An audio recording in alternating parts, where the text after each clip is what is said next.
pernah berprasangka buruk kepada Allah Subhanahu wa taala. Ini yang terjadi banyak orang-orang stres, depresi karena prasangkanya sudah buruk kepada Allah Subhanahu wa taala. Bahkan sampai bunuh diri. Hendak banyak-banyak beristighfar. Kalau kita periksa di jiwa kita, di dalam diri kita, tentu sebagian kita juga pernah merasakan bahwasanya tidak terima dengan takdir Allah. Bisa jadi kita pernah merasakan kenapa begini, kenapa begitu. Wa malamatan lahu, dan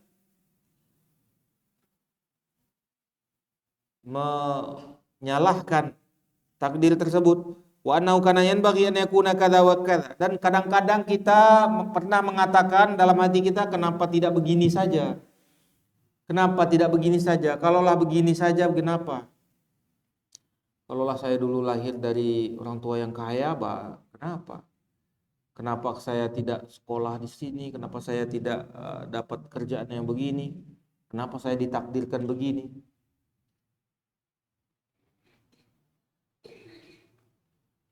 Kenapa aku begini? Gitu. Ada dulu ini cerita orang bencong ya atau apa gitu. Kenapa aku begini? Disalahkan takdir Allah SWT. Harusnya dia perbaiki dirinya, bukan menyalahkan takdir Allah SWT. Dan dia atau sebagian orang ingin mendikte Allah. Seharusnya aku dapat yang begini, seharusnya aku begini. Tidak boleh.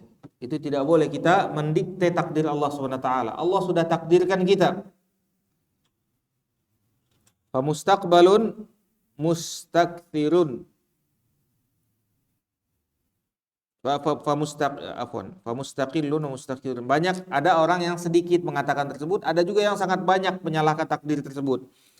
Maka fattish nafsaka, kata Ibnul Qayyim, tanyalah diri kita masing-masing, pernah enggak kita merasakan hal tersebut? Hal anta salim, apakah kamu sudah selamat dari bahaya itu? Karena ini bahaya banyak terjadi dan dia tidak bisa diperiksa kecuali diri kita sendiri yang memeriksa.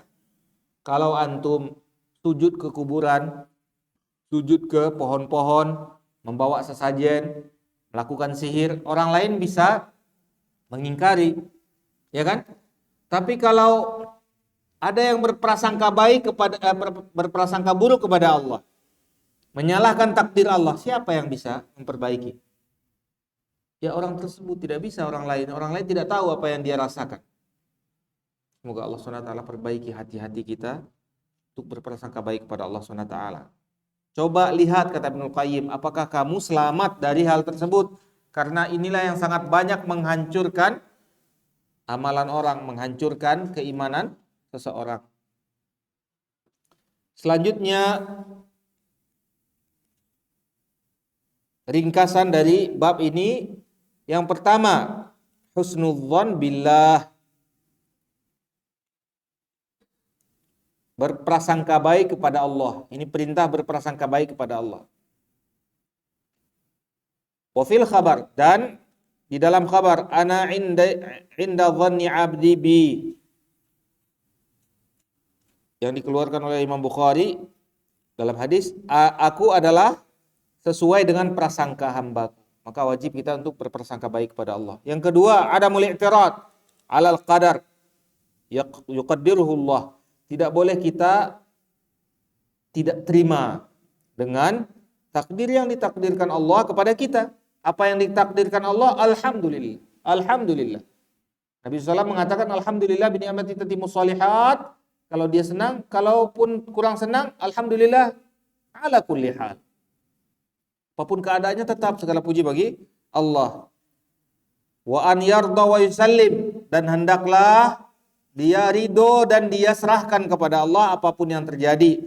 Wa an la yaskhut syai'an biqadari qaddarahu Allah alaihi, dan jangan pernah dia merasa marah, dia merasa benci, dia merasa berat, dia menyalahkan apa yang telah ditakdirkan Allah kepadanya. Yang ketiga, an ya'taqida anna jami'a ma yaf'aluhu Allah yaf'aluhu li hikmatin. Hendaklah kita meyakini mengimani bahwasanya semua yang dilakukan oleh Allah, Allah lakukan untuk hikmah. Ada hikmah di baliknya. Ada kebaikan di baliknya dari Allah Subhanahu wa taala. Rubbama alimnaha wa rubbama lam tablugha uqulana. Bisa jadi kita paham, mengerti ini ada kebaikan di baliknya. Ataupun bisa jadi kita tidak mengerti, tetapi Allah SWT pasti di balik hal tersebut ada hikmah yang diinginkan oleh Allah SWT. Yang terakhir, yang keempat, an yata'ahadal mar'u nafsahu wa qalbahu fakam min salihin waqa'a fi su'il dhanni billah. Agar seseorang itu selalu memperbaiki dirinya, selalu melihat kepada dirinya, selalu membenarkan dirinya. Betapa banyak orang-orang saleh, ini bukan orang-orang jahat, orang-orang saleh, orang-orang baik. Betapa banyak orang-orang saleh jatuh kepada hal ini, kata Syekh. Orang-orang soleh jatuh kepada prasangka jelek kepada Allah SWT. Kelihatannya dia soleh, kelihatannya dia rajin sholat, kelihatannya dia laksanakan amal-amal soleh, tetapi di hatinya ada prasangka kepada Allah SWT yang akan merusak keimanannya, yang merusak tauhidnya. Fa'idha waqa'a fi syai'in fa'alaihi bil istighfar. Kalau dia merasa pernah melakukannya, hendaklah dia banyak-banyak beristighfar, wa taubah, dan dia banyak-banyak bertaubat kepada Allah Subhanahu wa ta'ala mimma waqa'a fi qalbihi, yang telah terjadi di dalam hatinya, sehingga hatinya kembali dibersihkan oleh Allah Subhanahu wa ta'ala menjadi hati yang beriman, betul-betul beriman kepada Allah, sehingga Allah terima apa yang ada di hatinya, hal-hal yang diridhoi oleh Allah Subhanahu wa taala, dan dijauhkan dari hatinya hal-hal yang tidak diridhoi oleh Allah Subhanahu wa taala. Wallahu taala. Mungkin kalau ada diskusi atau pertanyaan, kita persilakan. Sallallahu ala nabiyina Muhammad wa ala alihi wasallam. Tafadhalu ya ikhwan.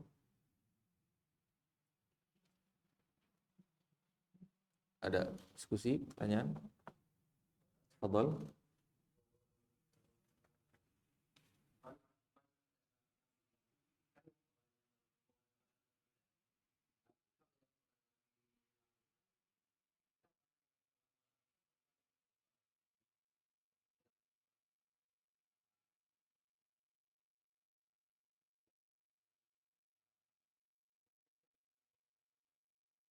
Baik, bismillahirrahmanirrahim. Alhamdulillahirabbil wassalatu wassalamu ala Rasulillah.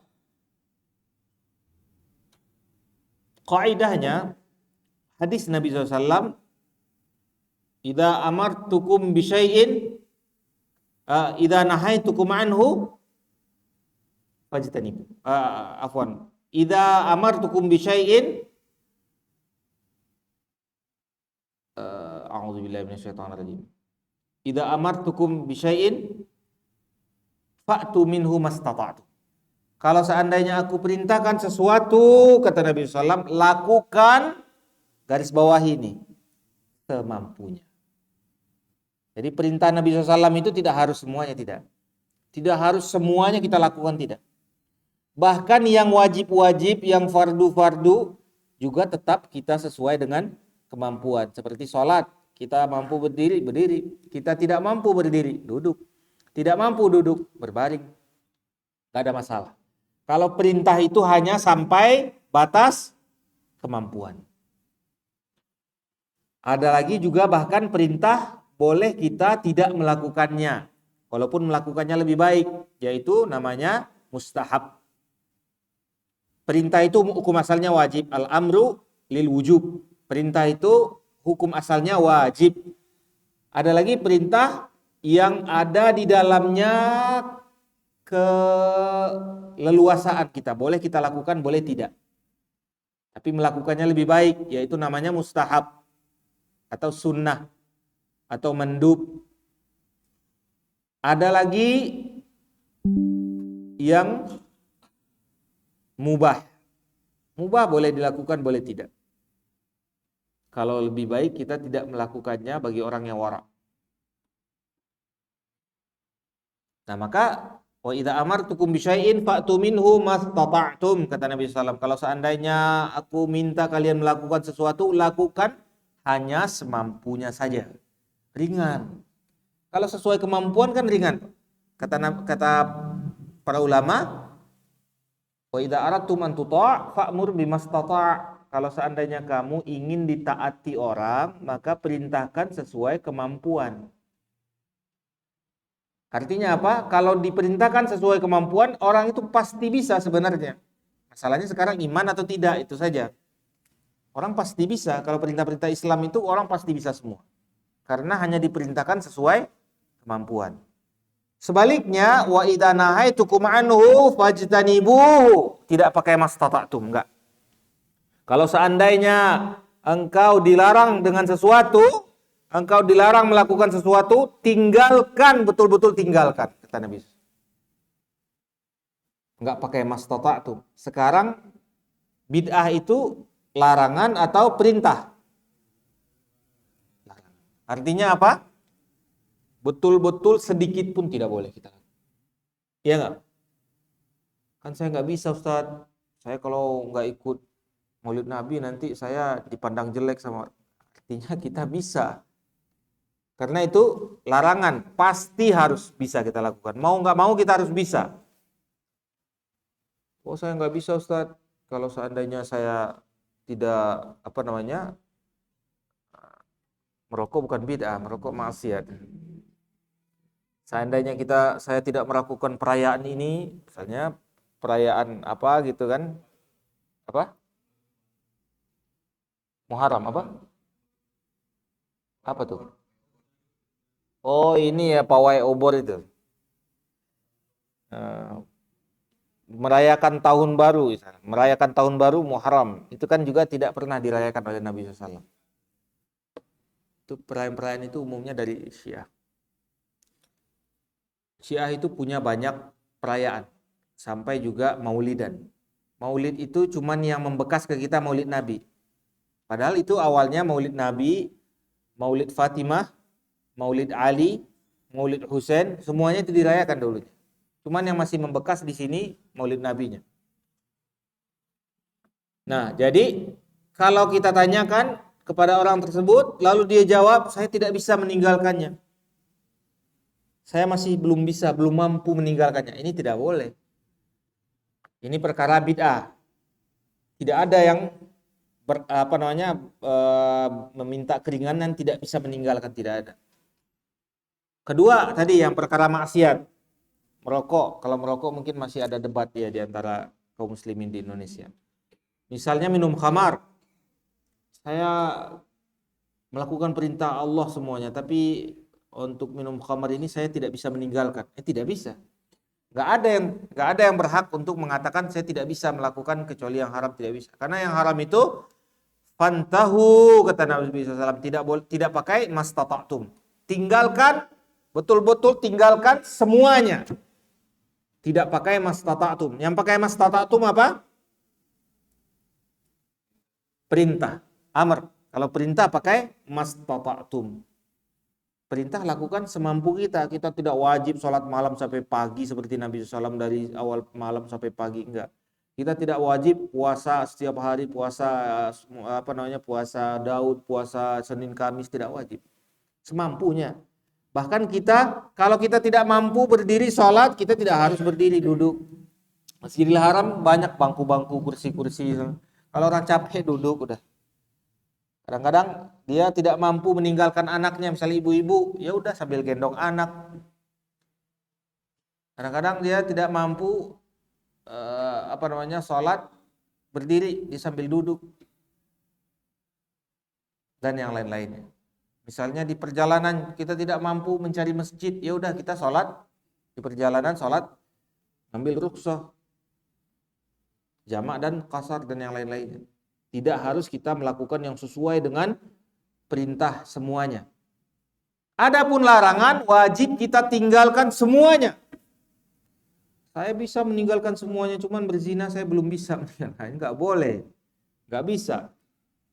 Bagi orang yang sudah yakin bahwasanya rokok itu haram, tidak bisa lagi dia mengatakan bahwasanya saya bisa saya melakukan perintah Allah semuanya, cuman rokok ini belum bisa saya tinggalkan. Gak bisa. Kalau kita sudah yakin itu haram, tinggalkan. Sahabat Nabi minum khamar itu seperti minum teh setiap pagi, siang, sore. Seperti orang Jepang sekarang minum sake ya. Orang Jepang kan hidupnya begitu. Pagi minum sake, siang minum sake, sore minum sake, kumpul sama teman-teman sake. Ibu-ibu sake, anak-anak minum itu. Itu kan khamar itu. Mabuk dia. Mabuk. Ibu-ibu aja lagi ngerumpi sambil mabuk. Ibu-ibu. Nah, orang Arab lebih lagi dari begitu dulunya. Tapi ketika turun ayat, Allah SWT mengatakan, innamal khamru wal maisiru wal ansabu wal azlamu rijsum min amali syaitan fajtanibuh, kata Allah. Sesungguhnya khamar, judi, dan juga mengundi nasib, semuanya adalah najis-najis perbuatan setan, kata Allah. Tinggalkan, kata Allah. Akhirnya mereka tuangkan semuanya di jalan-jalan Madinah. Jalan-jalan Madinah itu seperti banjir, karena mereka semuanya menuangkan atau membuang semua khamar-khamar mereka. Dibuang oleh mereka, betul-betul ditinggalkan oleh mereka. Nggak ada yang bilang ya udah mungkin besok lah, habisin ini dulu lah. Nggak bisa, nggak ada. Habisin dikit tanggung, nggak bisa. Betul-betul harus ditinggalkan. Wallahu taala a'lam. Ada lagi?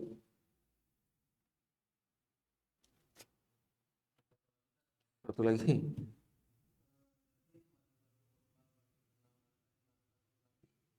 Meyakini apa yang membenarkan dan itibak dan menjauhi hadis dan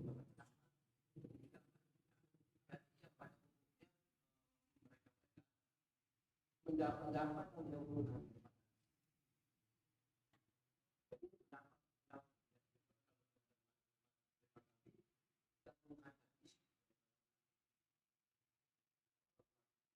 Dia mendahulukan hadis Nabi SAW. Iya.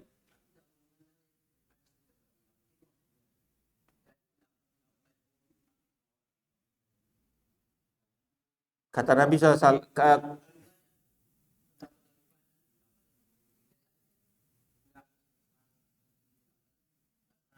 ya, ya, ya. Ya. Jadi kata para ulama, idza ja'al athar batalal istidlal. Walaupun istidlalnya dari Syafi'i, walaupun istidlalnya dari Abu Bakar dan Umar. Idza ja'al athar batala istidlal. Habis istidlal. Enggak perlu lagi mengambil-ngambil tafsir-tafsir, pendapat-pendapat, enggak ada lagi. Kalau sudah datang dari Nabi SAW, idza ja'al athar. Athar itu kabar dari Nabi SAW. Batala al-istidlal. Tidak perlu lagi tafsiran-tafsiran. Tidak perlu lagi pendapat fulan, enggak ada lagi. Habis. Karena itu sudah perkataan Nabi SAW. Enggak ada lagi. Jadi kalau sudah ada hadis, lalu dikatakan, oh Syafi'i berpendapat tidak begitu. Ini namanya mengadu domba Syafi'i dengan Nabi SAW. Tidak punya adab. Karena bisa jadi Imam Syafi'i dahulunya tidak sampai hadis itu kepada beliau. Karena dahulunya hadis itu tidak semuanya dikumpulkan oleh semua para ulama hadis. Kata Ibnu Abbas, akhafu an yanzilallahu hajaran minas sama, aqulu qaulun Nabi sallallahu alaihi wasallam wa taqulu qaul Abu Bakar wa Umar. Aku takut, kata Ibnu Abbas, dilemparkan oleh Allah batu-batu dari langit, dihujani kalian dengan batu-batu dari langit untuk mengazab kalian. Ketika aku katakan perkataan Nabi, ini perkataan Nabi ini, lalu kalian bantah dengan mengatakan ini perkataan Umar enggak begini, perkataan Abu Bakar enggak begini, perkataan ini enggak begini. Aku takut azab Allah datang kepada kalian. Ini bukan kalibernya lagi, bukan levelnya lagi. Kalau udah Nabi SAW nggak ada lagi level Syafi'i, Abu Bakar, Umar, nggak ada lagi. Sudah wahyu, sudah wahyu, sudah pasti. Tidak bisa lagi kita bawakan pendapat-pendapat orang, tidak bisa. Nah, caranya sebagian mereka sekarang pada hari ini membodoh-bodohi masyarakat. Mereka mengatakan Anda tidak bisa memahami Al-Quran. Nggak boleh dipahami Al-Quran. Anda tidak bisa memahami hadis. Nggak bisa. Harus melalui Syafi'i. Harus melalui Imam Ahmad. Harus melalui para ulama. Yang melalui para ulama itu apa? Hal-hal yang mutasyabih, hal-hal yang meragukan. Yang meragukan itu lebih sedikit daripada yang muhkam. Al-Quran itu isinya umumnya muhkam semua. Apa? Sebagian besar muhkam. Allah kan berfirman, ada fiha muhkamanu wa ukharu mutasyabihat. Ada di dalam Al-Quran itu muhkam. Ada yang di dalamnya mutasyabihat. Kapan kita butuh dengan Imam Syafi'i? Kapan kita butuh dengan Imam Ahmad untuk memahami mutasyabihat? Al-muhkam perlu nggak Imam Ahmad? Nggak perlu lagi, udah jelas. Kutiba alaikumusiyam. Diwajibkan bagi engkau siam. Apa nanti kita tanya dulu deh sama Imam Ahmad, ini benar nggak ini? Itu adu domba kita namanya. Mau diadu Allah dengan Imam Ahmad? Nggak bisa. Paham ya Pak ya? Jadi ketika sudah datang athar, idza ja'al athar batala istidlal. Kalau sudah datang athar, datang Al-Quran, wahyu, datang hadis, wahyu. Hadis itu wahyu. Hadis itu sama derajatnya dengan Al-Quran. Jangan dikatakan Al-Quran nomor 1, pendalilannya hadis nomor 2. Tidak. Salah. Salah total itu. Al-Quran dan hadis sama-sama wahyu. Apa dalilnya? Wa ma yantiqu 'anil hawa in huwa illa wahyu yuha. Nabi Muhammad itu tidak berkata dari hawa nafsunya, melainkan yang keluar dari mulutnya adalah wahyu yang diwahyukan oleh Allah.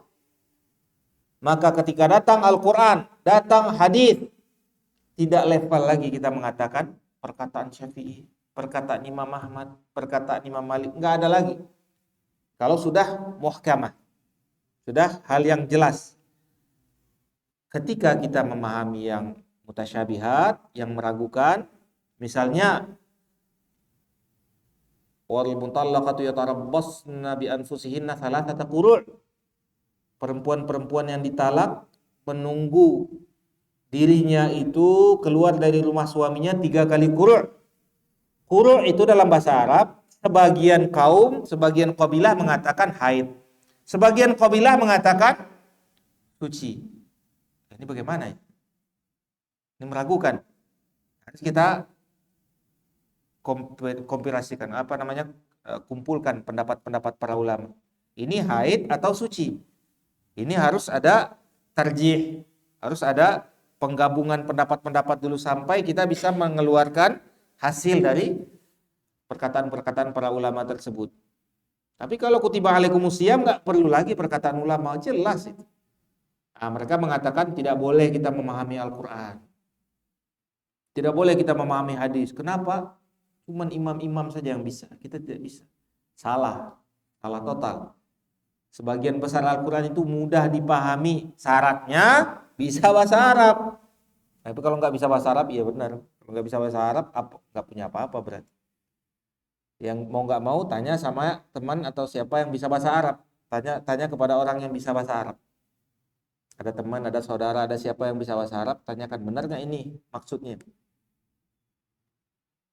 Tapi bagi orang yang bisa bahasa Arab, bagi orang yang minimal ya sedikit-sedikit dia mengerti bahasa Arab, ayat-ayat muhkamah itu sudah jelas, tidak perlu lagi kita merujuk kepada pendapat-pendapat siapapun, walaupun dia itu imam terbesar, tidak perlu. Kita merujuk karena sudah muhkamah jelas dari Allah Subhanahu wa taala. La ta'kulu riba, jangan makan riba, jelas. La taqrabuz zina, jangan berzina, udah jelas, jangan dekati zina, udah jelas, apalagi yang mau ditanyakan? Tak perlu lagi ditanya-tanya itu. Wallahu taala alam, semoga Allah Subhanahu wa taala berikan kita ilmu yang bermanfaat dan amal yang soleh, dan semoga Allah Subhanahu wa taala tetapkan kita dalam keimanan yang benar sampai kita dimatikan bertemu dengan Allah Subhanahu wa taala dan dijauhkan dari kesyirikan. A'udzubillahi min dzalik, a'udzubillahi minasyirk. Subhanakallahumma wa bihamdika asyhadu an la ilaha illa anta astaghfiruka wa atubu ilaik. Assalamualaikum warahmatullahi wabarakatuh.